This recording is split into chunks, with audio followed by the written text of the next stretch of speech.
اے پښتنو ملا مو وبایللو اے پښتنو ملا مو وبایللو څه د پښتو ملا مو وبایللو په لیوني ملا مو هېڅ ونه ویل څومره د خو ملا مو وبایللو په لیوني ملا مو ننګ ونه کړه څومره د خو ملا مو وبایللو په لیوني ملا مو ننګ ونه کړه څومره د خو ملا مو وبایللو ای باجوړو غږ مې درځي او که نه ای باجوړو ملا مو وبایللو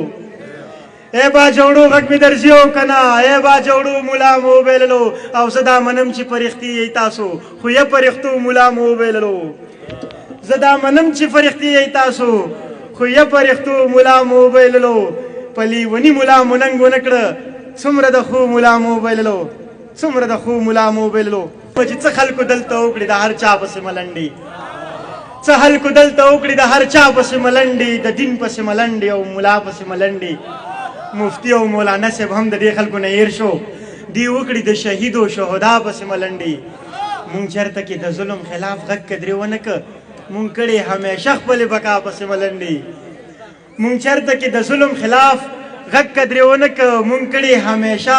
خپلې بقا پسې ملنډې او لعنت به پسې نه وایم چې کومو خلکو وکړي ممتاز او د تراب ښکلې وینا پسې ملنډې لیواله مونږ په خپله کې بس دغې ته تکړه یو پښتون پسې ملنډې پښتونخوا پسې ملنډې پښتون پسې ملنډې پښتونخوا پسې ملنډې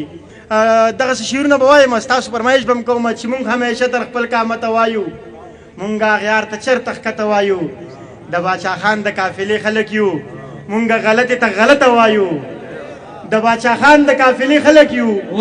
مونږ غلطې ته غلطه وایو مونږ د امن سره مینه کړې مونږ به جنګ ته ملامته وایو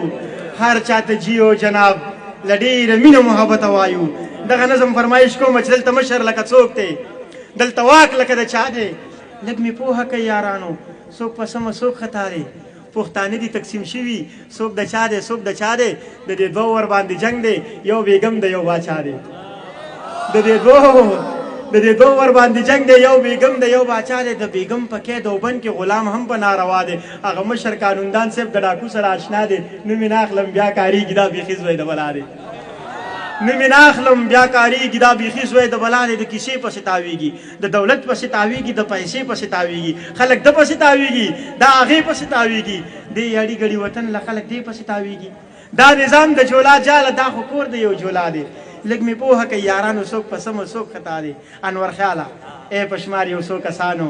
ای کم ظرفه غلامانو لږ مې واورئ خفه نه شئ د پردي سړي ټټوانو ستا چې کومې پړپړې دي څه اوږدې دي څه وړې دي دا خبرې ولس نه اوري دا خبرې مو زړې دي پښتانه مو په جنګ